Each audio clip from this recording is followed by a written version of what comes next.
ചില കണക്കുകളൊക്കെ എടുക്കുകയും ഒക്കെ ചെയ്ത സമയത്താണ് നമുക്ക് മനസ്സിലായത് എയ്ഡഡ് വിദ്യാഭ്യാസ മേഖല എന്ന് പറയുന്നൊരു സംഭവം ഉണ്ടെന്നും അവിടെ ദളിത് ആദിവാസി വിഭാഗങ്ങൾക്ക് പ്രവേശനം ഇല്ല എന്നുള്ളൊരു കാര്യം നമ്മൾ അറിയുന്ന അപ്പോഴാണ്. എയ്ഡഡ് കോളേജിൽ UGC ഗൈഡ് ലൈൻസ് അനുസരിച്ച് റിസർവേഷൻ നടപ്പാക്കണം എന്നുള്ളൊരു വിധി വരുന്നത്. ആ വിധിക്കെതിരെ അപ്പീൽ പോയ രണ്ടേ രണ്ട് മാനേജ്മെൻറ്റിൽ ഒന്ന് SN ട്രസ്റ്റാണ്, രണ്ടാമത്തത് NSSഉം. അപ്പം കണ്ടൻകുമാരൻ എന്ന് പറയുന്ന ഒരാൾ ദളിതനാണ്, അദ്ദേഹത്തിൻ്റെ സമുദായം നടത്തുന്ന സ്ഥാപനങ്ങളാണ്. അപ്പം 38 സ്ഥാപനങ്ങൾ, വിദ്യാഭ്യാസ സ്ഥാപനങ്ങൾ അത് നടത്തുന്നുണ്ടായിരുന്നു എന്നുള്ളതാണ് അതിൻ്റെ ചരിത്രം. ദളിതരുടെ നേതൃത്വത്തിലുള്ള ഇടതുപക്ഷ ആയിക്കോട്ടെ, ഏത് നിലയിലുള്ള ലെഫ്റ്റ് ലിബറൽ ബുദ്ധിജീവി ആയിക്കോട്ടെ, ഇവരൊന്നും സംവരണത്തെക്കുറിച്ച് സംസാരിക്കുന്നതിൻ്റെ അടിസ്ഥാനം എന്ന് പറയുന്നത് സംവരണത്തിൽ തൊട്ട് കഴിഞ്ഞാൽ എന്തോ ഒരു പരിക്ക് പറ്റുമെന്നുള്ളൊരു ബോധത്തിലാണത്.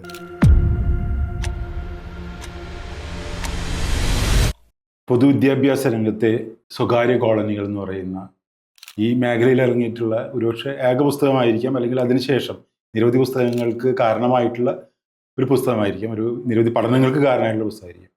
ആ പുസ്തകം എഴുതിയ ആളാണ് OP രവീന്ദ്രൻ. OP രവീന്ദ്രനാണ് നമ്മളോടൊപ്പം ഉള്ളത്. ഒരുപക്ഷെ ഈ മേഖലയിലെ ഏറ്റവും അതോറിറ്റി OP രവീന്ദ്രനാണ്. കേരള ഇൻസൈറ്റിലേക്ക് സ്വാഗതം. ഇത് കേരളത്തിലെ വളരെ പ്രധാനപ്പെട്ട പുസ്തകങ്ങളിലൊന്നാണ്.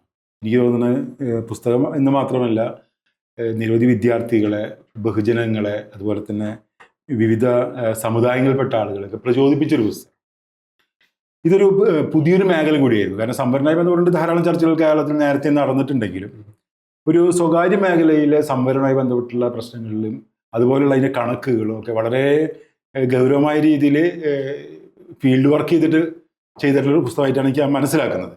ഇങ്ങനെ ഒരു പുസ്തകം എഴുതണമെന്ന് ആഗ്രഹിക്കാനൊരു കാരണം എന്താണ്? നമ്മൾ DSM, ദളിത് സ്റ്റുഡൻറ് മൂവ്മെൻറ്റ് എന്ന് പറഞ്ഞൊരു വിദ്യാർത്ഥികളുടെ, ദളിത് ആദിവാസി വിദ്യാർത്ഥികളുടെ ഒരു കൂട്ടായ്മ ഉണ്ടായിരുന്നു. അതേതാണ്ട് 2000-ലാണ് നമ്മൾ ഫോം ചെയ്യുന്നത്.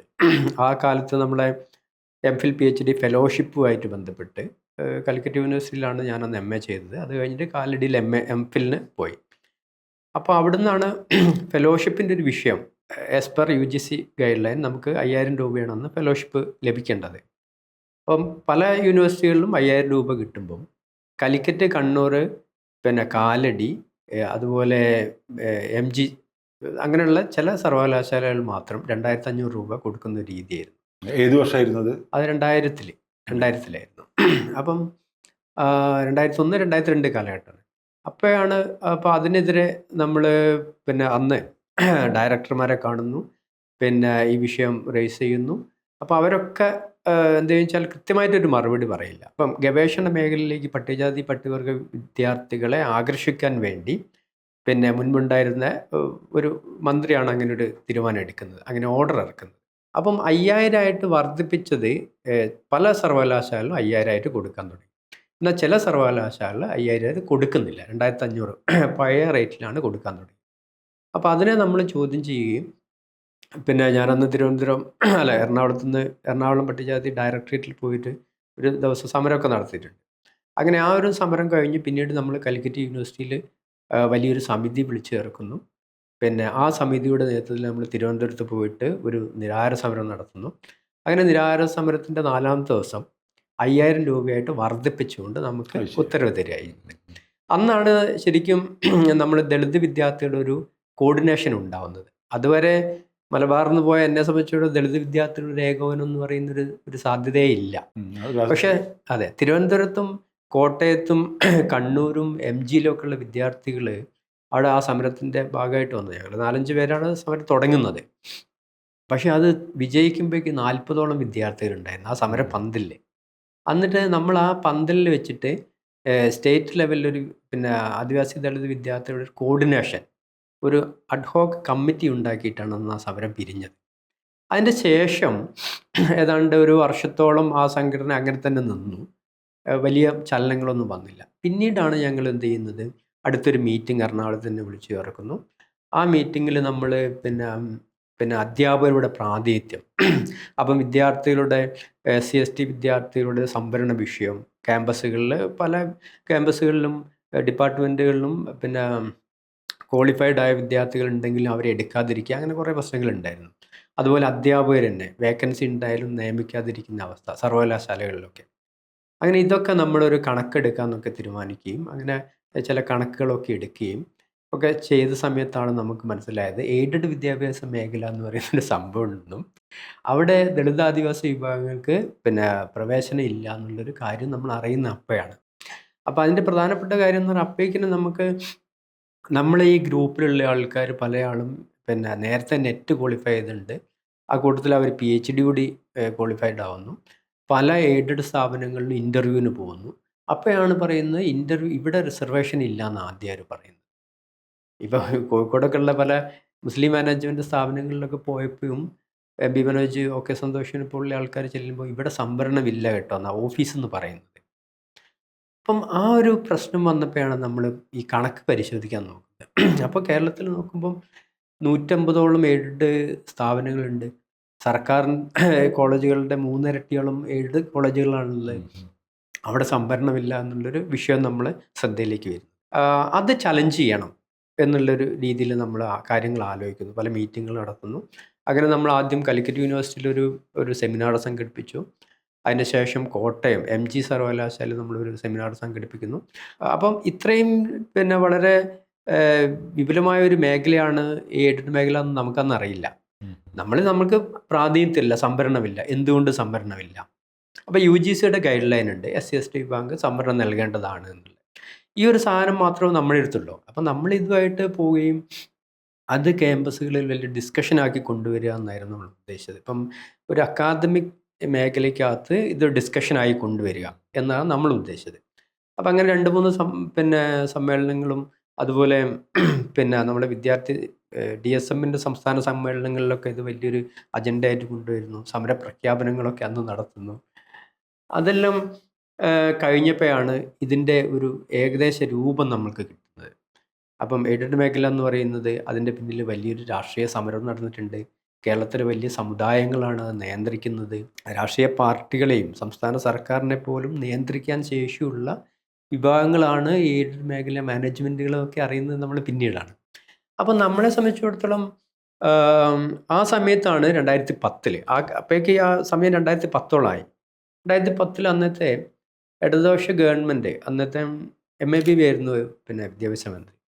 MABB അന്ന് ഇറങ്ങിപ്പോകുമ്പോൾ, അവർ ഭരണം കഴിഞ്ഞ് ഇറങ്ങിപ്പോകുന്ന അവസാനം കൊടുത്തൊരു ഉത്തരവ് എഡ്യൂക്കേഷൻ ഡിപ്പാർട്ട്മെൻറ്റ് എന്ന് പറഞ്ഞാൽ അന്ന് ഏതാണ്ട് പ്രീ ഡിഗ്രി ഡീലിംഗ് ചെയ്തതിന് ശേഷം 1499 ഒഴിവുകളുണ്ടായിരുന്നു കോളേജ് അധ്യാപക തസ്തികകൾ, എയ്ഡഡ് കോളേജ്.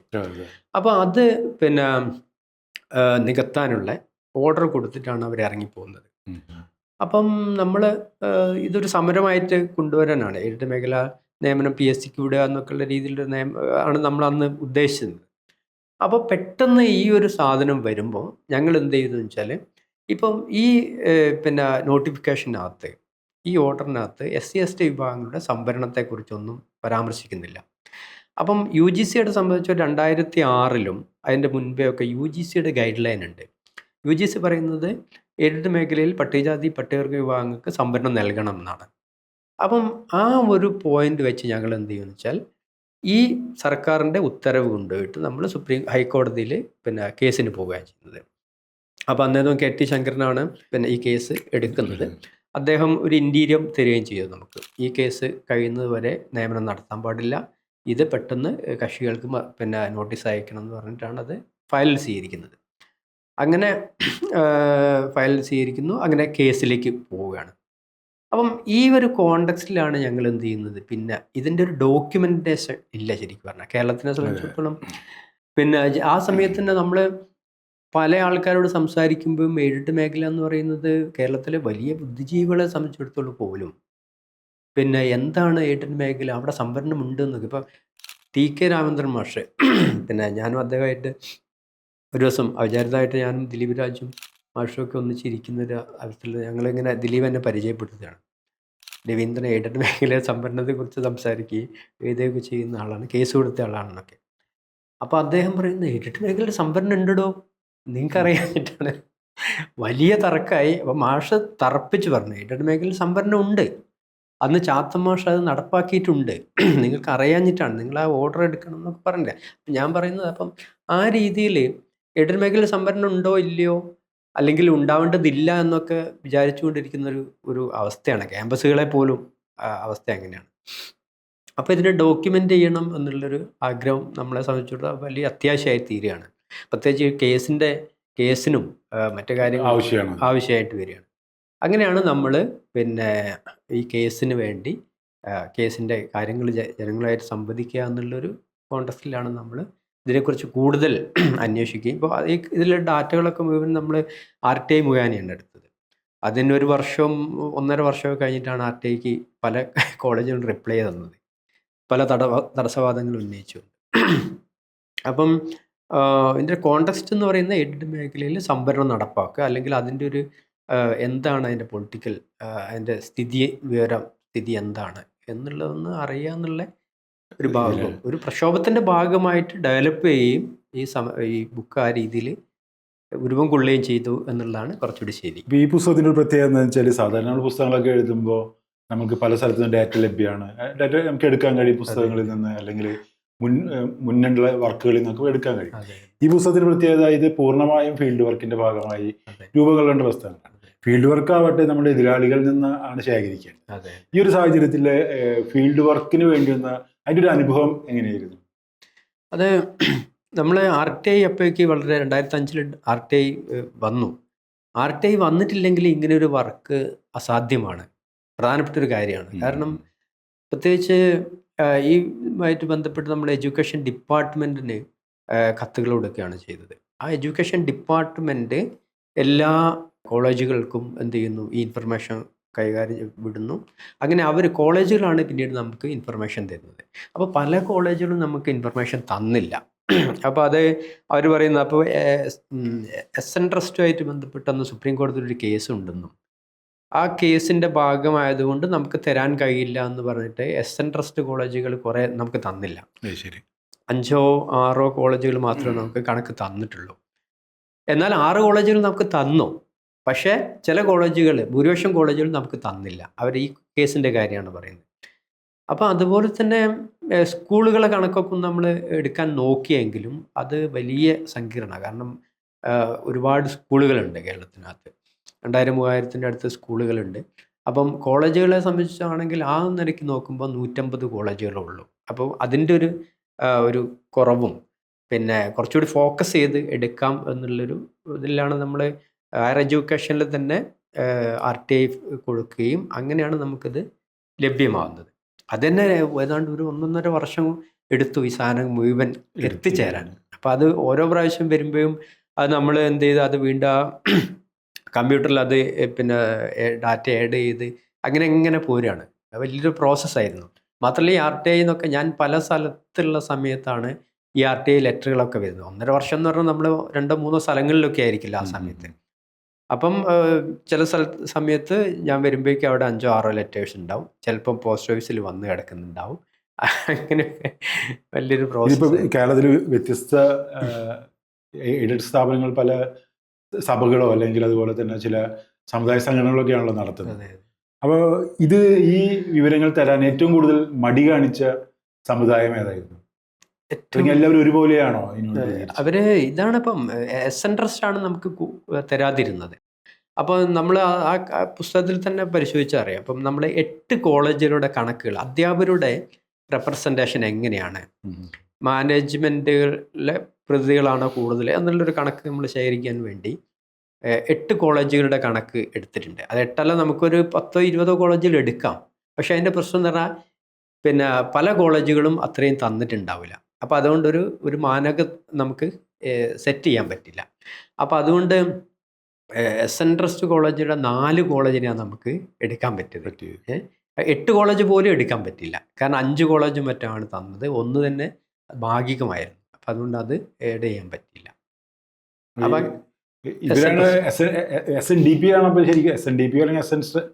അതെ, SN ട്രസ്റ്റ് നമുക്ക് കോളേജാണല്ലോ, കോളേജ് SN ട്രസ്റ്റിന്റെ കീഴിലാണ്. അപ്പൊ SN ട്രസ്റ്റ് ആണ് നമുക്ക് അങ്ങനെ ഒരു സംവരണ സമുദായമാണല്ലോ SNDP. SNDPയുടെ ഒരു ഉപവിഭാഗമായിട്ടാണ് SN ട്രസ്റ്റ് ആക്ട് വർക്ക് ചെയ്യുന്നത്. ഒരു സംവരണ സമുദായമാണ് SNDP. എന്തുകൊണ്ടായിരിക്കും ഈ സംവരണ സമുദായത്തിലെ SNDP ഇതിനോട് ഇത്രമാത്രം കുറഞ്ഞു നിന്നുണ്ടാവുക? അത് വളരെ വിചിത്രമാണ്. പ്രത്യേകിച്ച് ഇപ്പം ഈ കേസ് 2010 നമ്മൾ കേസ് കൊടുക്കുന്നു. 2015 നമുക്ക് അനുകൂലമായിട്ട് വിധി വരുന്നു. ജസ്റ്റിസ് AM ഷഫീഖാണ് എയ്ഡഡ് കോളേജിൽ UGC ഗൈഡ് ലൈൻസ് അനുസരിച്ച് റിസർവേഷൻ നടപ്പാക്കണം എന്നുള്ളൊരു വിധി വരുന്നത്.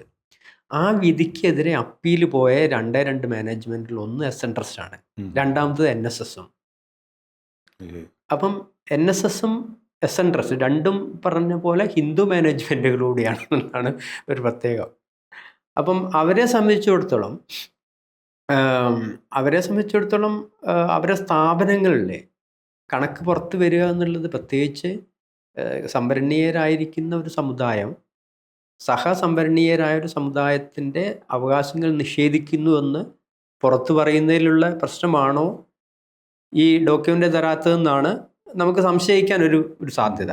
പക്ഷേ അത് അസ്ഥാനത്താവുന്നത് ഈ പറയുന്ന വിധിക്ക് അനുകൂലമായ സംവരണം നടപ്പാക്കണമെന്ന വിധിക്കെതിരെ അപ്പീൽ പോകുമ്പം ഈ ആലോചനയും തകിടം മറിയുന്നു. ഇവരാണ് അപ്പീൽ പോകുന്നത്. ആ അപ്പീലിൻ്റെ മുകളിൽ അവർക്ക് അനുകൂലമായി വിധി വന്നു. അപ്പം അതിൽ എസ്.എൻ. ട്രസ്റ്റും NSSഉം ഒരേപോലെ ആർഗ്യൂ ചെയ്തൊരു കാര്യം എന്ന് പറയുന്നത്, എയ്ഡഡ് മേഖല എന്ന് പറഞ്ഞാൽ സ്വകാര്യ മേഖലയാണ്. ഈ സ്വകാര്യ മേഖലയിൽ സർക്കാരിൻ്റെ സംവിധാനം ഉപയോഗിച്ചുകൊണ്ട് സംവരണം നടപ്പാക്കാൻ കഴിയില്ല എന്നുള്ള ഒരു ആർഗ്യുമെൻ്റ് അവർ രണ്ടു കൂട്ടരും വെക്കുന്നത്. ഈ ആർഗ്യുമെൻ്റ് തന്നെയാണ് ഹൈക്കോടതിയുടെ ഡിവിഷൻ ബെഞ്ച് അംഗീകരിക്കുന്നത്. ഇതിൽ ക്രൈസ്തവരുടെ മാനേജ്മെൻറ്റിൽ അതുപോലെ തന്നെ മുസ്ലിം മാനേജ്മെൻറ്റുകൾ, ക്രൈസ്തവർ ഒരു മാനേജ്മെൻറ്റിൽ വ്യത്യസ്ത മാനേജ്മെൻറ്റുകളാണ്, മുസ്ലിം മാനേജ്മെൻറ്റിൽ വ്യത്യസ്ത മാനേജ്മെൻറ്റ്, രണ്ടും ന്യൂനപക്ഷ വിഭാഗങ്ങളിൽപ്പെട്ട ആളുകളാണ്. അവരുടെ ഒരു സമീപനം എങ്ങനെയായിരുന്നു ഇത്തരം കണക്ക് ഡോക്യുമെൻ്റ് ചെയ്യുന്നതിനെ കുറിച്ച്?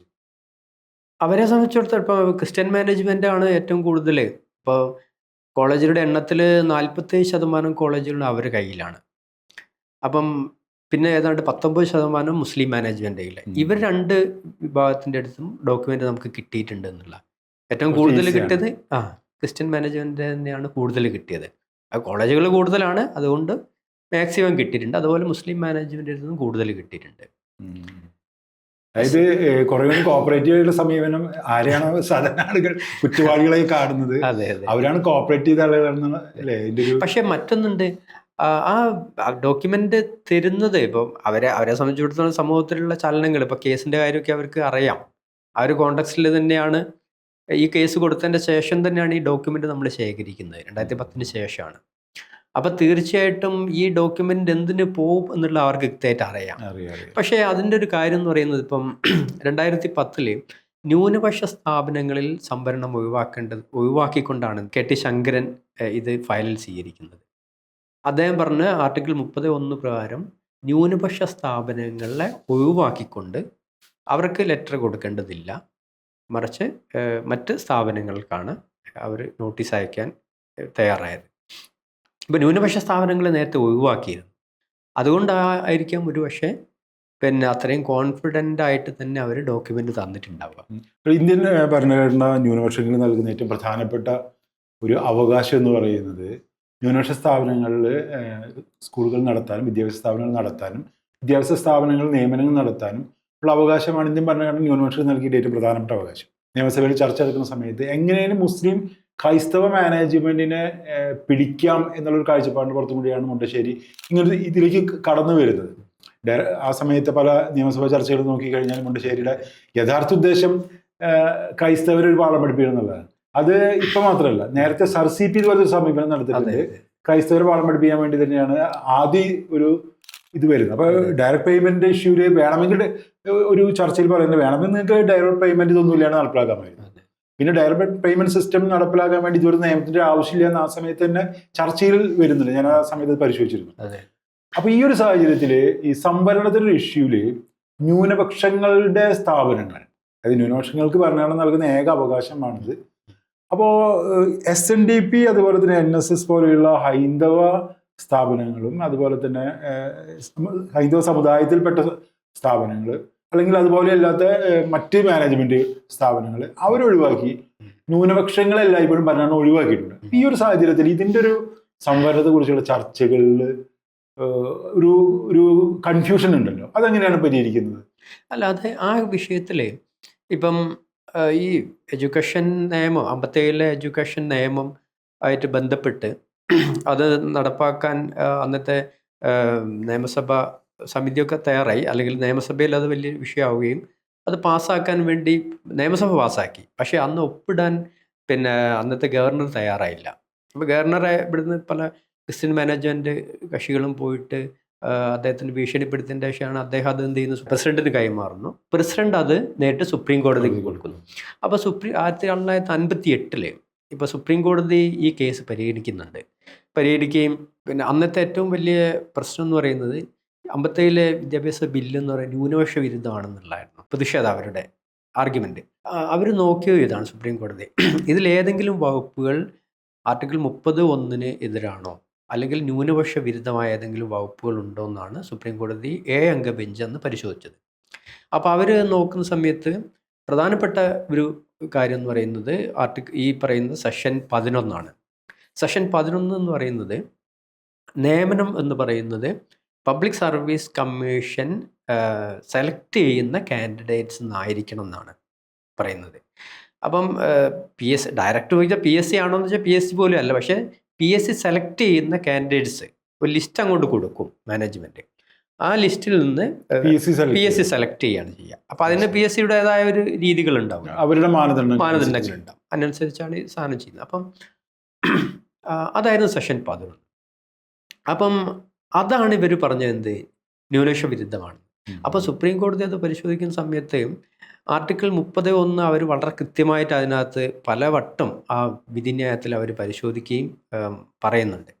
ആർട്ടിക്കിൾ 30(1) എന്ന് പറയുന്നത് ന്യൂനപക്ഷനെ സംബന്ധിച്ചിടത്തോളം അവർക്ക് ന്യൂനപക്ഷം എന്ന് പറഞ്ഞാൽ മതന്യൂനപക്ഷമാവാം, ഭാഷാ ന്യൂനപക്ഷമാവാം, പ്രാദേശികമായ ഏതെങ്കിലും ന്യൂനപക്ഷ പദവിയിലുള്ള സമുദായം ഏതാണ് ആ വിഭാഗങ്ങളെ സംബന്ധിച്ചിടത്തോളം അവർക്ക് സ്ഥാപനങ്ങൾ തുടങ്ങാനും നടത്തിക്കൊണ്ടു പോകാനുള്ള അവകാശമുണ്ട്. അതാണ് പറയുന്നത്. പക്ഷേ ഒരു സർക്കാർ ഫണ്ട് നൽകുന്ന ശമ്പളവും പെൻഷനും മറ്റ് ഗ്രാൻറ്റുകളൊക്കെ നൽകുന്ന സ്ഥാപനമായതുകൊണ്ട് അവിടെ നിയമനാവകാശം സർക്കാരിനായിരിക്കും എന്നാണ് പറയുന്നത്. അപ്പം പ്രൈവറ്റായൊരു സ്ഥാപനമാണെങ്കിൽ, പ്രൈവറ്റ് എന്ന് പറഞ്ഞാൽ ഫിനാൻസ് കാര്യങ്ങൾ അടക്കമുള്ള കാര്യങ്ങളൊക്കെ അവർ ചെയ്യുകയാണെങ്കിൽ അവരെ സർക്കാരിനൊന്നും ചെയ്യാൻ കഴിയില്ല. പക്ഷേ ഈ വിഷയത്തിൽ സർക്കാരാണ് ഫുൾ ഫണ്ട് കൊടുക്കുന്നത്. അതുകൊണ്ട് തന്നെ സർക്കാരിനാണ് അവിടെ നിയമനാവകാശം എന്നാണ് 58 ആ വിധിയിലുള്ളത്. ന്യൂനപക്ഷങ്ങളെ സംബന്ധിച്ചിടത്തോളം ന്യൂനപക്ഷ അവകാശത്തെക്കുറിച്ച് എയ്ഡഡ് സ്ഥാപനങ്ങളായിട്ട് ബന്ധപ്പെട്ട് വളരെ കണിശവും കൃത്യവുമായിട്ടുള്ള നിരീക്ഷണം അതിന് വന്നിട്ടുണ്ട്. കാരണം എയ്ഡഡ് കോളേജ് എന്ന് പറയുന്നത് അത് മൈനോറിറ്റിയുടെ 30(1) ബന്ധപ്പെടുന്നതല്ല എന്ന് വളരെ കൃത്യമായിട്ട് പറയുന്നുണ്ട്. കാരണം അവിടെ നിങ്ങൾക്ക് നിങ്ങളുടേതായ സ്ഥാപനങ്ങൾ തുടങ്ങാം, നടത്തിക്കൊണ്ടു പോകാം. പക്ഷേ ശമ്പളം നൽകുന്നത് സർക്കാരാണെങ്കിൽ അവിടെ നിയമനം നടത്താനുള്ള അവകാശം സർക്കാരുണ്ട് എന്നാണ്.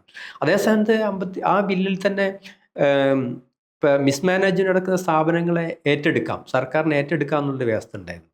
അത് ന്യൂനപക്ഷ വിരുദ്ധമാണ് എന്ന് സുപ്രീം കോടതി കാണുകയും ആ സെക്ഷൻ വിദ്യാഭ്യാസ ബില്ലിൽ നിന്ന് ഒഴിവാക്കുകയും ചെയ്തിട്ടുണ്ട്. പക്ഷെ ഇതിനകത്ത് വളരെ ക്ലാരിറ്റിയോടുകൂടി തന്നെയാണ് സുപ്രീം കോടതി പറഞ്ഞിട്ടുള്ളത്. ഇതിൽ നമ്മളെപ്പോഴും നമ്മൾ ശ്രദ്ധപ്പെടുന്നൊരു കാര്യം എന്താണെന്ന് വെച്ചാൽ പല സമുദായങ്ങളും ഇപ്പോൾ കേരളത്തിലെ ഇപ്പോൾ ഈഴവരായാലും അതുപോലെ തന്നെ ക്രൈസ്തവരായാലും, ക്രൈസ്തവർ എന്ന് പറഞ്ഞാൽ നമ്മളൊരു ഒറ്റ ക്രൈസ്തവർ കണക്കാക്കേണ്ടതില്ല, പല വിഭാഗങ്ങളാണല്ലോ, ചെറിയ ചെറിയ വിഭാഗങ്ങളാണ്. അതുപോലെ ഒറ്റ മുസ്ലിങ്ങളല്ലല്ലോ, പലതരം പല വിഭാഗങ്ങളിൽപ്പെട്ട മുസ്ലിങ്ങൾ.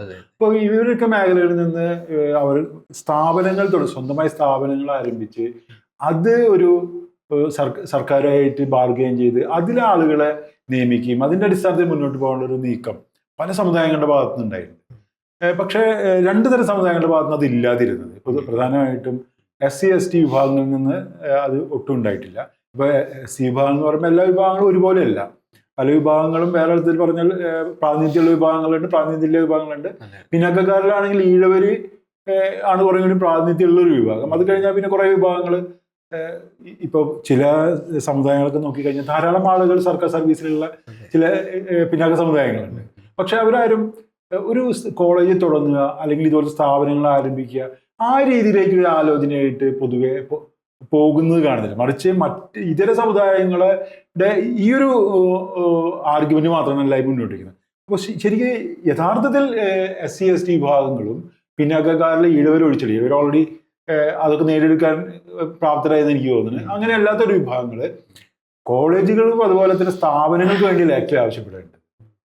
എന്തുകൊണ്ടാണ് അങ്ങനെ ഒരു നീക്കം നടക്കാത്തത്? പ്രത്യേകിച്ചും ഇപ്പൊ നോക്കുകയാണെങ്കിൽ ദളിത് വിഭാഗത്തു നിന്നും പിന്നാക്ക വിഭാഗത്തു നിന്നൊക്കെയുള്ള ആളുകൾക്ക് അത്യാവശ്യം സംവരണത്തിലൂടെ അവരിലൊരു വിഭാഗം ഉയർന്നു വന്നിട്ടുണ്ട്. എഡ്യൂക്കേറ്റഡ് ആയിട്ട് വിഭാഗമുണ്ട്, ധനം ഉള്ള വിഭാഗങ്ങളുണ്ട്. ഇവരൊക്കെ അത് കൈകാര്യം ചെയ്യേണ്ടതല്ലേ? എന്തുകൊണ്ടാണ് അങ്ങനെ ഒരു ആലോചന നടക്കാത്തത്? പക്ഷെ അതിൻ്റെ ഒരു ഹിസ്റ്ററി നമ്മൾ നോക്കിയാൽ ഇപ്പം ഞാൻ സമരത്തിനെതിരായിട്ട് ഉള്ള ഒരു കാര്യം അല്ല എനിക്ക് മനസ്സിലായി പോയിന്റ് മനസ്സിലായി. അപ്പം അതില്ലേ ഇപ്പം ഏതാണ്ട് കണ്ടംകുമാരൻ എന്ന് പറഞ്ഞ ഒരാൾ, പിന്നെ അദ്ദേഹം ശ്രീമൂലം പ്രജാസഭയിലേക്ക് നോമിനേറ്റ് ചെയ്യപ്പെട്ട ആളാണ്. അദ്ദേഹം ശ്രീമൂലം പ്രജാസഭയിൽ ഒരു മെമ്മറാണ്ടം കൊടുക്കുന്നുണ്ട്. അപ്പം തൻ്റെ പിന്നെ സമുദായം നടത്തുന്ന 58 സ്കൂളുകളുണ്ട്. ആ സ്കൂളുകൾക്ക് ധനസഹായം നൽകണം എന്ന് പറഞ്ഞിട്ടാണ് അന്ന് 1928-30 ആ കാലഘട്ടത്തിലാണ്, 30ൻ്റെ ഇടയിലാണ് എന്ത് ചെയ്യുന്നത്, ഈ മെമ്മറാണ്ടം കൊടുക്കുന്നത്. അപ്പം കണ്ടംകുമാരൻ എന്ന് പറയുന്ന ഒരാൾ ദളിതനാണ്. അദ്ദേഹത്തിൻ്റെ സമുദായം നടത്തുന്ന സ്ഥാപനങ്ങളാണ്. അപ്പം 38 സ്ഥാപനങ്ങൾ, വിദ്യാഭ്യാസ സ്ഥാപനങ്ങൾ അത് നടത്തുന്നുണ്ടായിരുന്നു എന്നുള്ളതാണ് അതിൻ്റെ ചരിത്രം, ദളിതരുടെ നേതൃത്വത്തിലുള്ള. അപ്പം അതുപോലെ തന്നെ പൊയ്കയിൽ അപ്പച്ചൻ്റെ നേതൃത്വത്തിൽ പിന്നീട് പിന്നെ സഭയുടെ നേതൃത്വത്തിൽ സ്കൂളുകൾ ഉണ്ടാകുന്നുണ്ട്. അപ്പോൾ ഈ 38 സ്കൂൾ എന്തായി എന്ന് ചോദിച്ചാൽ, ഈ പറഞ്ഞതുപോലെ ആദ്യത്തെ പിന്നെ വലിയൊരു സമരം നടക്കുന്നുണ്ട്. സമരമല്ല, വിദ്യാഭ്യാസ പരിഷ്കരണം. ഇപ്പം സർ സി പിയുടെ നേതൃത്വത്തിൽ അന്ന് ആദ്യമായിട്ട് അതിൻ്റെ സർ സി പി എന്ന് പറയുന്നത് ഒരു വിദ്യാഭ്യാസ മേഖല, അന്ന് ഏറ്റവും കൂടുതൽ ക്രിസ്ത്യൻ മാനേജ്മെൻറ്റുകളാണ് ഉണ്ടായിരുന്നത്. അപ്പം മാനേജ്മെൻറ്റുകളാണെങ്കിലും അന്നും അധ്യാപക നിയമനത്തിലും വിദ്യാർത്ഥികളുടെ പിന്നെ അത് അധ്യാപക പിന്നെ വിദ്യാർത്ഥികളുടെ പഠനത്തിൻ്റെ നിലവാരം തുടങ്ങിയ കാര്യങ്ങൾ. അപ്പം അന്ന് സർക്കാർ ഏതാണ്ട് 25% അതിൻ്റെ ഫണ്ട് ഉപയോഗിക്കുന്ന വിദ്യാഭ്യാസ മേഖലയിലാണ്. അത് സ്റ്റേറ്റ് ഓൺഡായിട്ടുള്ള വിദ്യാഭ്യാസ മേഖല വളരെ ചുരുക്കമാണ്. അന്ന് എയ്ഡഡ് മേഖല ഏറ്റവും കൂടുതലുള്ളത്. അപ്പം വിദ്യാഭ്യാസം പരിഷ്കരിക്കാൻ വേണ്ടി അത് ദേശസാൽക്കരിക്കാനുള്ളൊരു ശ്രമമാണ് അന്ന് സർ സി പി നടത്തിയത്. അപ്പോൾ സർ സി പി നടത്തുന്ന സമയത്ത് എന്ത് ചെയ്യുന്നു, അതിനെതിരെ വലിയ പ്രക്ഷോഭങ്ങൾ രൂപപ്പെടുന്നുണ്ട്. അപ്പം ആ കാലഘട്ടത്തിൽ എന്ത് ചെയ്യുന്നു എന്ന് വെച്ചാൽ, പിന്നെ ഇതൊക്കെ സർക്കാർ സ്ഥാപനങ്ങളായിട്ട് ലയിക്കുകയാണ് ചെയ്തത്. ഇപ്പോൾ ഈ സ്ഥാപനങ്ങൾ കണ്ടംകുമാരൻ്റെ നേതൃത്വത്തിലുള്ള പിന്നെ സ്ഥാപനങ്ങളും 38 സ്കൂളുകളും. അതേ സമയത്ത് മറ്റ് സ്ഥാപനങ്ങൾ, ഇപ്പം അന്ന് ഏറ്റവും കൂടുതൽ ക്രിസ്ത്യൻ വിഭാഗങ്ങൾക്കാണ് പിന്നെ സ്ഥാപനങ്ങളുള്ളത്. അപ്പോൾ ക്രിസ്ത്യൻ വിഭാഗങ്ങളോട് നേരത്തെ സൂചിപ്പിച്ചതുപോലെ അവരുടെ അപ്രമാദിത്വം ഇതിൽ നിന്ന് കുറയ്ക്കുക എന്നുള്ളതാണ്. കാരണം അവർ വലിയൊരു ബാർഗനിങ് ശക്തിയായി. അപ്പോൾ ഈ സർ സി പി മുന്നോട്ട് വെച്ച ഈ വിദ്യാഭ്യാസ പരിഷ്കരണത്തിനകത്ത് 10 വർഷത്തിന് ശേഷം എല്ലാ വിദ്യാലയങ്ങളും സർക്കാർ വിദ്യാലയങ്ങളായി തീരുമെന്നായിരുന്നു അദ്ദേഹത്തിൻ്റെ ഒരു കാഴ്ചപ്പാട്. ആ രീതിയിലാണ് അയാളത് ഡ്രാഫ്റ്റ് ചെയ്തത്.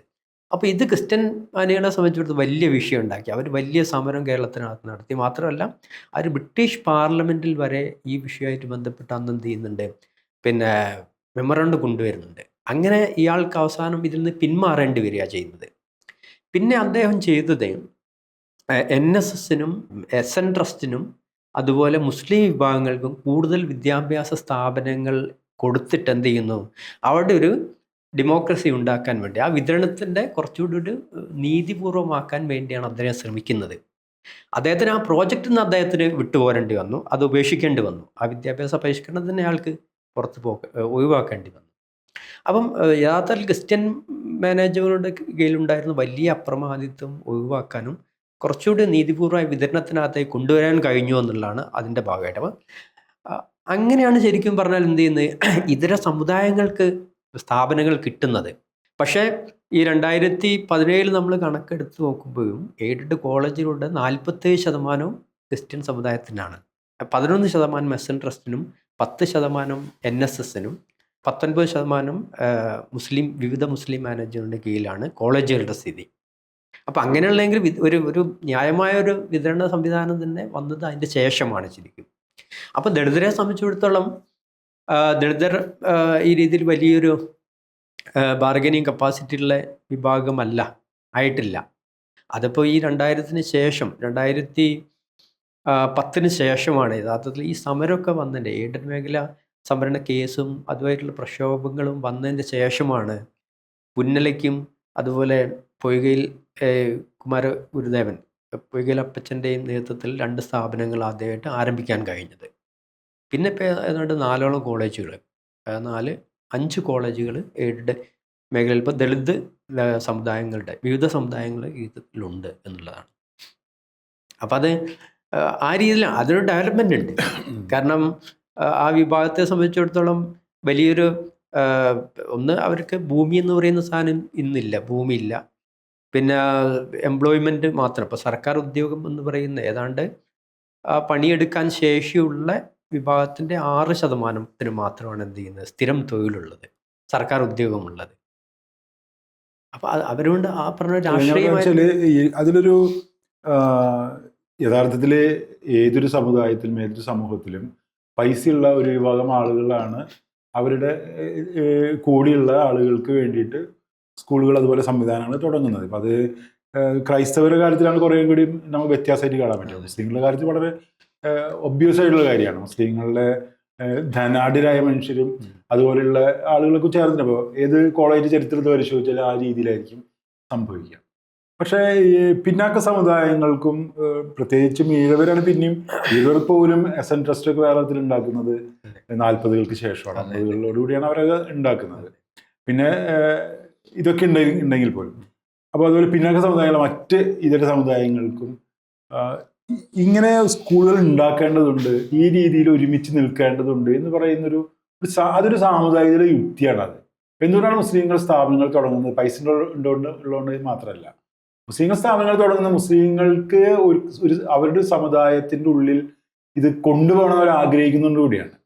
അതായത് പൈസ ഇല്ലാത്തതുകൊണ്ട് മാത്രമല്ല ആളുകൾ ഒരു കാര്യം ചെയ്യാതെ, പൈസ ഒരു റിയാലിറ്റിയാണ്.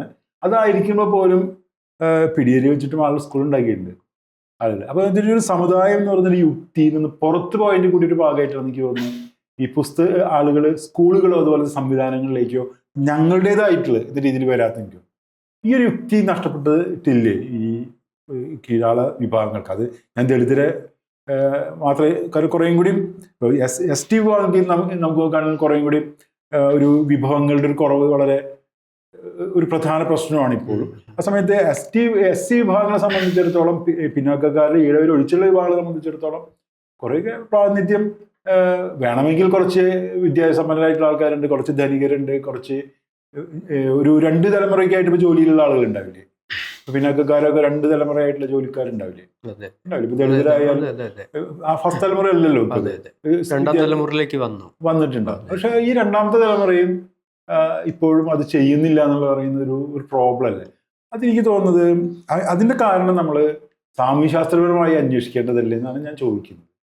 അത് ഒരു സർക്കാരിന്റെ ഇഷ്യൂ മാത്രമാണോ? അല്ല, അതല്ലേ ഇപ്പോൾ ഈ ഒരു സ്ഥാപനങ്ങൾ, ഇപ്പോൾ പ്രത്യേകിച്ച് എയ്ഡഡ് സ്ഥാപനങ്ങൾ തന്നെ പരിശോധിച്ചാൽ, എയ്ഡഡ് സ്ഥാപനങ്ങൾ രൂപപ്പെടുന്ന അല്ലെങ്കിൽ വിദ്യാഭ്യാസ സ്ഥാപനങ്ങൾ സമുദായങ്ങൾ ആർജിച്ചെടുക്കുന്നതിനൊരു ചരിത്രഘട്ടമുണ്ട് യഥാർത്ഥത്തിൽ. ഇപ്പം മന്നത്ത് പത്മനാഭൻ NSS നായർ സമുദായത്തിനെ ഏകീകരിക്കുന്നു എന്ന് പറയുന്നതിന് വലിയൊരു ഘടകമുണ്ട്. അപ്പം അത് അതിൻ്റെ ഒരു പോയിന്റ് ഞാൻ പറയുന്നത്, ഇപ്പം 1891 കേരളത്തിൽ ആദ്യമായിട്ട് മലയാളി മെമ്മോറിയൽ രൂപപ്പെടുന്നത്.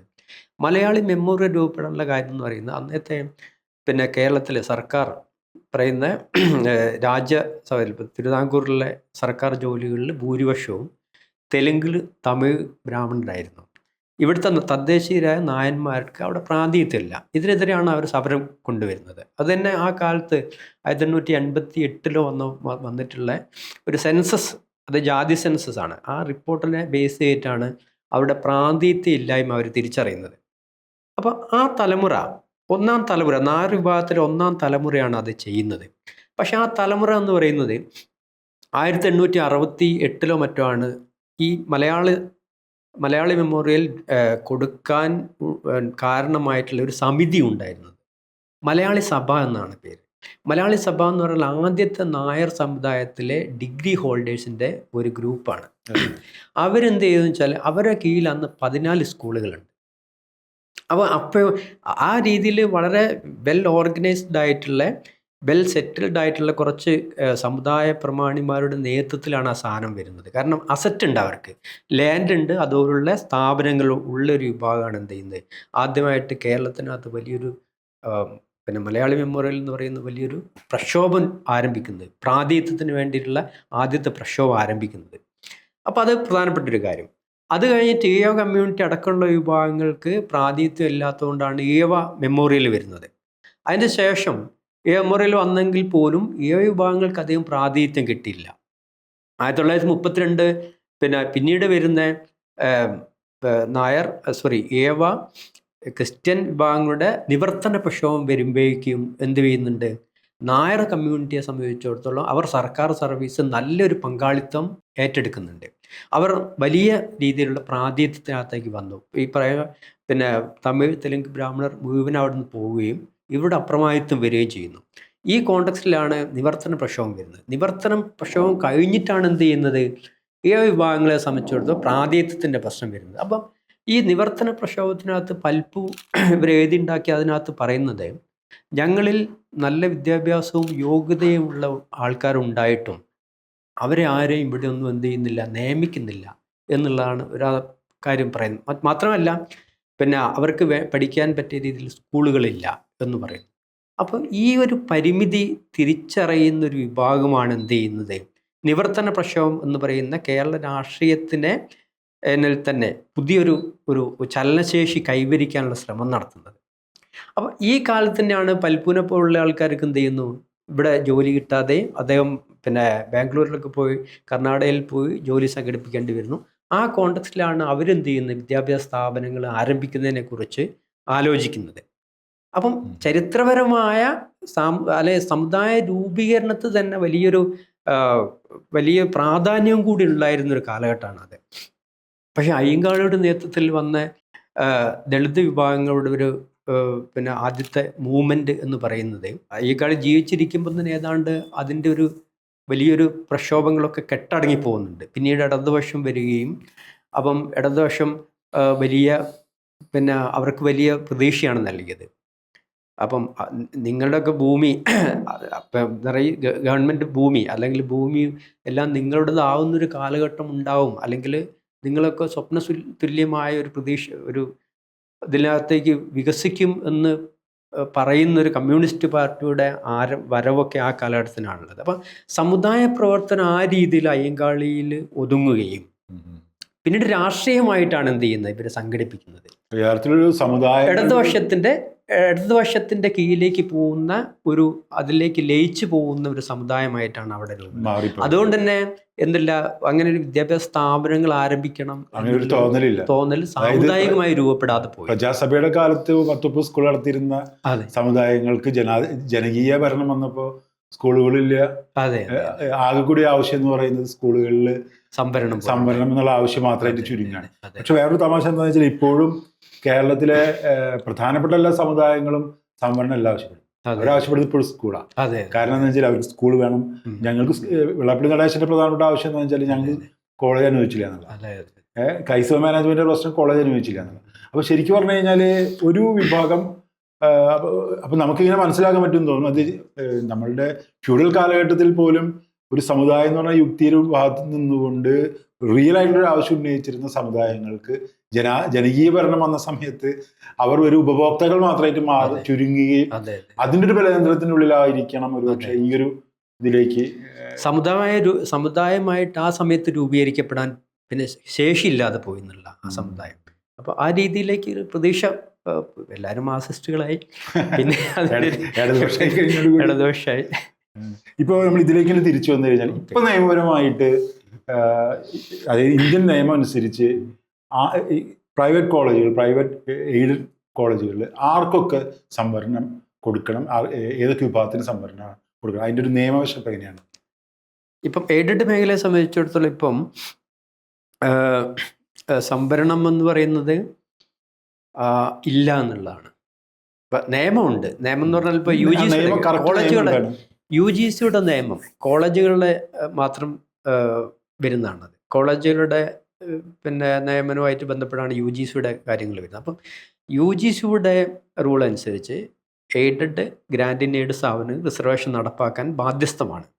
അത് UGCയുടെ 1956 ആക്ട് അനുസരിച്ച് SC/ST വിഭാഗങ്ങളെ മാത്രമേ അതിൽ പറയുന്നുള്ളൂ. 56 ഈ നിയമം ഉണ്ടാക്കുന്നത്. 56 നിയമം അനുസരിച്ചാണ്. പക്ഷേ ഒരുവിധ എല്ലാ സംസ്ഥാനവും, ഇപ്പോൾ തമിഴ്നാട് ആയിക്കോട്ടെ, കർണാടക ആയിക്കോട്ടെ, പിന്നെ പശ്ചിമ ബംഗാൾ ആയിക്കോട്ടെ, ഇവിടെയൊക്കെ എയ്ഡഡ് സ്ഥാപനങ്ങളുണ്ട്. അവിടെയൊക്കെ എല്ലാ സമുദായർക്കും സംവരണമുണ്ട്. കാരണം അവിടെയൊക്കെ സംവരണം ഉണ്ടായതെന്ന് പറഞ്ഞാൽ കേരളം പോലെ 1957 എഡ്യൂക്കേഷൻ ബില്ല് പോലെ എല്ലാ സംസ്ഥാനങ്ങളും അവരുടേതായ എഡ്യൂക്കേഷൻ ബില്ലുകൾ ഉണ്ടാക്കിയിട്ടുണ്ട്.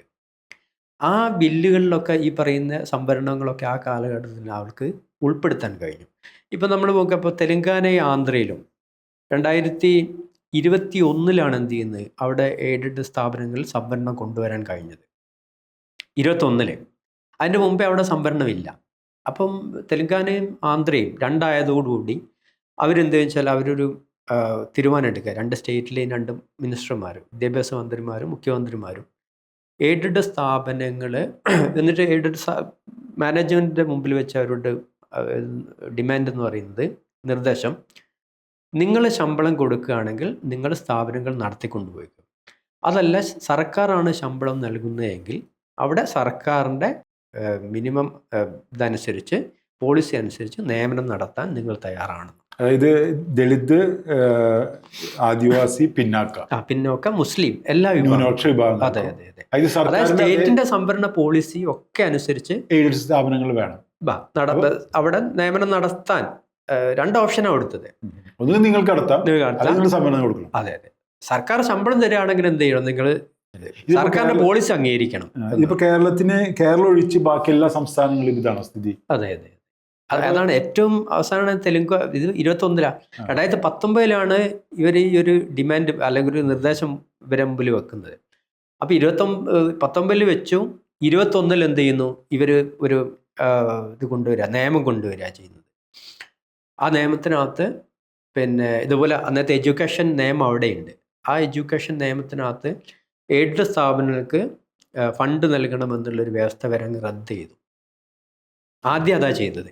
അതോടുകൂടി പിന്നെ അപ്പം 22 ആകുമ്പോഴേക്ക് 19 തുടങ്ങി 21 ആകുമ്പോൾ എന്ത് ചെയ്തു, ആ ഒരു നിയമം കൊണ്ടുവന്നു. നിയമം കൊണ്ടുവന്നതോടുകൂടി പിന്നെ എന്ത് ചെയ്തു, ഭൂരിപക്ഷ സ്ഥാപനങ്ങളും ഗവൺമെൻറ്റിൻ്റെ അണ്ടറിലേക്ക് വന്നു.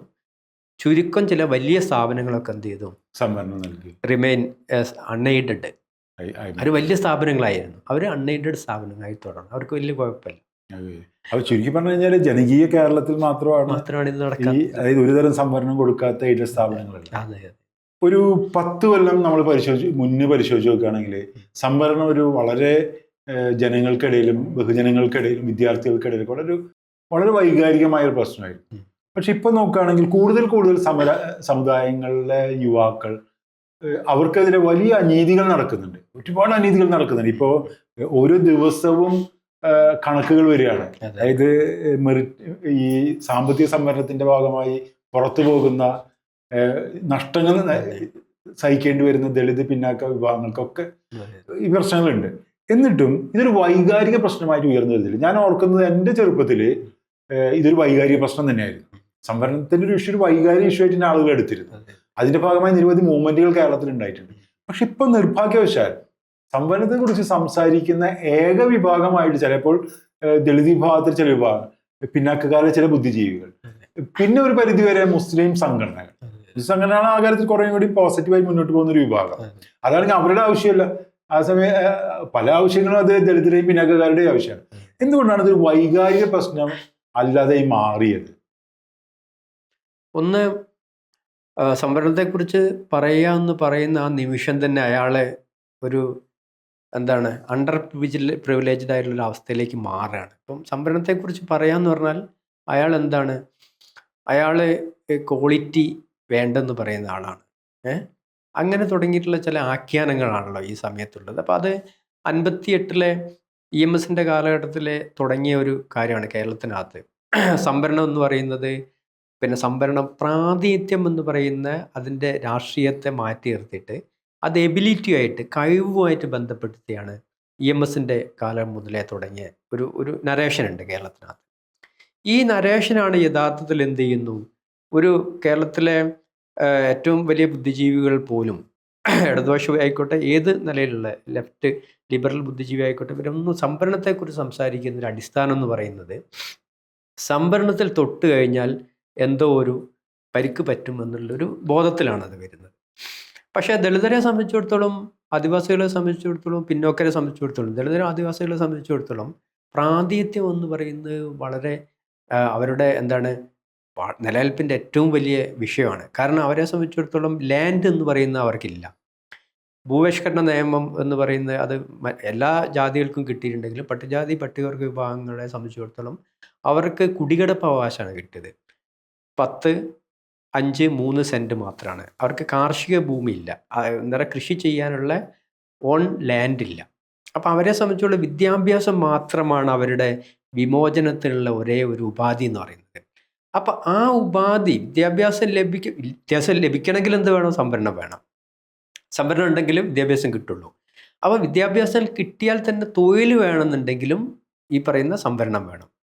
അപ്പോൾ അവരുടെ വിമോചനം എന്ന് പറയുന്നത് ഈ പറയുന്ന ഒരു സർക്കാർ ഉദ്യോഗം അല്ലെങ്കിൽ ആ രീതിയിലുള്ള ഒരു തൊഴിൽ നേടുക എന്നുള്ള ഒരു ബേസിക് ആയ സാധനമാണ്. അതിലൂടെ മാത്രമേ അവർക്ക് വിമോചനം സാധ്യമാവൂ എന്നുള്ളത് കൊണ്ട് തന്നെ അവരുടെ ഏറ്റവും വലിയ വൈകാരിക പ്രശ്നം സംവരണമാണ്. അതാണ്. പക്ഷേ ഇന്നത്തെ തലമുറയെ സംബന്ധിച്ചിടത്തോളം അതെത്രമാത്രം അവരങ്ങനെ എടുക്കുന്നു എന്ന് ചോദിച്ചാൽ അത് വളരെ നെഗറ്റീവായിട്ടുള്ള ഉത്തരവാണ് നമുക്ക് കിട്ടും. ഇപ്പോൾ SNDP സംവരണവുമായി ബന്ധപ്പെട്ടുകൊണ്ട് ഒരു സാമ്പത്തിക സംവരണം നടപ്പിലാക്കിയിട്ട് ഒരു സംസാരം പോലും നടത്തിയിട്ടില്ല. KPMS എവിടെയോ 1-2 തവണ എന്തോ സംസാരിച്ചു എന്നല്ലാതെ അതിനപ്പുറത്തേക്ക് ഒരു സംവരണവുമായി ബന്ധപ്പെട്ടിട്ടുള്ള ഒരു സമരം പോലും നടത്തിയിട്ടില്ല. ആകെ കൂടി മുസ്ലിം സംഘടനകൾ മാത്രമാണ് സമരങ്ങൾക്ക് തയ്യാറായിട്ടുള്ളത്. ഇപ്പോൾ കേരളത്തിലെ ദളിത് പിന്നാക്ക ആദിവാസി വിഭാഗങ്ങളിലെ സംഘടനകളോ ഏതാനും ചില ഇപ്പോൾ OP രവീന്ദ്രനെ പോലെയുള്ള ആളുകളോ സുധീർ ശർമ്മ പോലെയുള്ള ആളുകളോ അങ്ങനെ ചില ആളുകളല്ലാതെ ചില വിഭാഗങ്ങൾ, ഞാൻ പറഞ്ഞതെന്ന് വെച്ചാൽ അതിലെ കൺസേൺ ആയിട്ടുള്ള ചില വിഭാഗങ്ങൾ അതിനെക്കുറിച്ച് പഠിക്കുന്ന ആളുകൾ അവരത് നിരന്തരം സംസാരിക്കുന്നല്ലാതെ മറ്റൊരു പ്രശ്നമേ അല്ല. അത് അവരുടെ ഒരു വൈകാരിക പ്രശ്നമായിട്ട് പോലും എടുക്കുന്നില്ല. അതും അവർ കൺമുന്നിൽ കണക്കുകളുണ്ട്. ഇന്നത്തെ പേപ്പറിൽ മിനിഞ്ഞാത്തെ പേപ്പറിൽ അടക്കം പറയുന്നുണ്ട്. അതായത് ഓരോ മെഡിക്കൽ കോളേജിലും നായ വിഭാഗത്തിലെ ദരിദ്ര എന്ന പേരുള്ള ആളുകള്, ആ ടാഗിൽ പെടുന്ന ആളുകള് ഏത് റാങ്കുകളിലാണ് അവർ കയറിപ്പോയെന്നുള്ള കാര്യം അവർക്ക് വാർത്തകളിലുണ്ട്. ഓരോ ദിവസം കേരളാവധി വേറെ ഒന്നും പ്രസിദ്ധീകരിച്ചില്ലെങ്കിലും കേരളാവധി അത് പ്രസിദ്ധീകരിക്കും. അതൊക്കെ സോഷ്യൽ മീഡിയയിൽ ലഭ്യമാണ്. എന്നിട്ട് ഒരു വൈകാരികമായ ഒരു കാര്യമായി എടുക്കുന്നില്ല എന്നുള്ളത് ഒരു 10 കൊല്ലം മുമ്പ് എന്തായാലും ഒരു 10-15 കൊല്ലം മുമ്പ് നമ്മളുടെ പൊതുസമൂഹത്തിൽ അങ്ങനെ ആയിരുന്നില്ല. ഇത് സംവരണത്തിൽ ഈ ക്രീമി ലെയർ ഒക്കെ വന്നതിന് ശേഷമാണോ ഇങ്ങനത്തെ ഒരു പ്രവണത ഡെവലപ്പ് ചെയ്തത്? ക്രീമി ലെയർ എന്ന് പറയുന്നത് ഇപ്പം ഈഴവ സമുദായം സംബന്ധിച്ചിടത്തോളം ക്രീമി ലെയർ വന്നത് പിന്നെ വലിയൊരു ഒറ്റ ശബ്ദമായി മാറുന്നതിന് അവർ തടഞ്ഞിട്ടുണ്ട്. അത് തന്നെയാണ് അവർ ഉദ്ദേശിച്ചതും. ഇപ്പോൾ ഉപസംവരണം എന്ന് പറയുന്നതും ഈ വിഭാഗങ്ങളിടയിൽ പിന്നെ പരസ്പരം തകർക്കുകയും അവർ തമ്മിൽ ശത്രുത ഉണ്ടാക്കുകയും അവരെ ഭിന്നിപ്പിക്കുകയും ചെയ്യുക എന്നുള്ളൊരു യുക്തിയാണല്ലോ. അതേ യുക്തിയാണ് ഇപ്പോൾ പിന്നെ ഈഴവ കമ്മ്യൂണിറ്റിയിൽ 2 തട്ടുകൾ വന്നു. അതോടുകൂടി ക്രീമി ലെയറും വന്നു, അതിൻ്റെ അടിയിലുള്ളവരും. അപ്പോൾ ക്രീമി ലെയറെ സംബന്ധിച്ചിടത്തോളം അവർക്ക് സംവരണത്തെക്കുറിച്ച് സംസാരിക്കേണ്ടതില്ല, അവർക്ക് ലഭ്യമല്ല എന്നതാണ് അവരുടെ ലോജിക്ക്. അപ്പോൾ ആ രീതിയിൽ ആ വിഭാഗം ഇവിടെ ഒരു കളക്റ്റീവായിട്ടുള്ള ഒരു മൂവും അവിടെ നടക്കില്ല, അല്ലെങ്കിൽ അഭിപ്രായ രൂപീകരണം പോലും സാധ്യമല്ലാത്ത രീതിയിലേക്ക് അത് മാറി എന്നുള്ളതാണ്. പക്ഷേ ദളിതരെ സംബന്ധിച്ചിടത്തോളം അവർ നിരന്തരം സംസാരിച്ചു കൊണ്ടിരിക്കുക. എയ്ഡഡ് മേഖലയിലെ സംവരണത്തെക്കുറിച്ച് ഇപ്പോഴും സംസാരിച്ചു കൊണ്ടിരിക്കുകയാണ്. പിന്നെ അവർ ഇപ്പോഴും കേരളത്തിലായിട്ട് ഇപ്പം ജാതി സംവരണം വേണമെന്ന് ആവശ്യപ്പെടുന്നതിൽ ദളിത് വിഭാഗങ്ങൾ ഏറ്റവും കൂടുതൽ എന്നുള്ളത് നല്ലൊരു വിഭാഗം ഉണ്ട്. പക്ഷേ അതൊക്കെ പറയുമ്പോൾ പോലും ഈ ഇതിനെതിരെ ഇപ്പോൾ രവിചന്ദ്രനെ പോലുള്ള ആൾക്കാർ ഉണ്ടാക്കിയെടുത്തിട്ടുള്ള നരേറ്റീവ്സ് വളരെ പ്രധാനപ്പെട്ടാണ്. നേരത്തെ ഞാൻ സൂചിപ്പിച്ച പോലെ കഴിവുകേട് എന്നുള്ളൊരു വലിയൊരു നരേഷൻ ഇപ്പോഴും നടക്കുകയാണ്. മാത്രമല്ല EWS വന്നു. ഇപ്പം 60,000 റാങ്ക് ഉള്ളവരെന്ത് ചെയ്യുന്നു, ഇവിടെ എൻട്രൻസിൽ അവർ ഈസിയായിട്ട് കയറുന്നു. അപ്പോൾ ഇപ്പോൾ അവർക്ക് എന്തില്ല, അവർക്ക് അതൊരു കഴിവുകേടായിട്ട് അവർ അത് കാണുന്നില്ല. അവിടെയാണ് അതിൻ്റെ പ്രധാനപ്പെട്ട പ്രശ്നം. അപ്പോൾ അവരുടെ കേസ് EWS എന്ന് പറയുന്നത് EWS അപ്പോൾ അവർ നായരാണ്. സ്വാഭാവികമായിട്ടും നായർ കഴിവില്ലാത്തവന് കയറിയാലും കുഴപ്പമില്ല, അവർ നായരാണല്ലോ എന്നുള്ളൊരു ജാതിബോധം യഥാർത്ഥത്തിൽ ഇതിനകത്ത് വർക്ക് ചെയ്യുന്നതാണ് ഞാൻ മനസ്സിലാക്കുന്നത്. അതല്ലാതെ ഏറ്റവും പിറകിലുള്ള മനുഷ്യൻ കയറുന്നത് ഇപ്പോൾ ഇവർക്ക് ആർക്കും പ്രശ്നമില്ല. രവിചന്ദ്രൻ ഒരാളിന്ന് ഈ ഭൂമുഖത്തുണ്ടോ എന്ന് ആർക്കും അറിയില്ല. അദ്ദേഹം സംവരണം വരിക എന്നുള്ളത് മാത്രമായിരുന്നു അദ്ദേഹത്തിൻ്റെ ജീവിത ലക്ഷ്യം. അത് അയാൾ സാക്ഷാത്കരിച്ചു, അയാൾ ലെഫ്റ്റായി ശരിക്കും. അപ്പം അതുപോലുള്ള നരേഷനുണ്ട്. അപ്പം ഈ നരേഷനൊക്കെ എന്ത് ചെയ്യുന്നു എന്ന് പറഞ്ഞാൽ വർഷങ്ങളോളം ചില തലമുറകളെ പിടികൂടുകയും പ്രത്യേകിച്ച് ഈ ന്യൂജനൊക്കെ ഒരു പക്ഷേ അയാൾക്കൊക്കെ ഉണ്ടായിരുന്ന പിന്നെ കിട്ടിയിട്ടുള്ള വലിയ സ്വീകാര്യത എന്ന് പറയുന്നത് സംവരണ വിരുദ്ധമായിരുന്നു. ചിലപ്പോൾ അത് വിവിധ വിഭാഗങ്ങളെയും സ്വാധീനിച്ചിട്ടുണ്ടാവും തീർച്ചയായിട്ടും. ഇപ്പൊ ഏറ്റവും അവസാനം നമ്മൾ ഈ ചർച്ച അവസാനിപ്പിക്കുന്നതിന് മുന്നേ നമ്മൾ ഏറ്റവും അവസാനം നടന്നിട്ടുള്ളൊരു ഡെവലപ്മെന്റ് ആണ് മഹാത്മാഗാന്ധി യൂണിവേഴ്സിറ്റിയിലെ വൈസ് ചാൻസലർ താൽക്കാലികമായിട്ട് നിയമിക്കപ്പെട്ടുള്ള ഇൻചാർജ് ആണെന്ന് തോന്നുന്നു.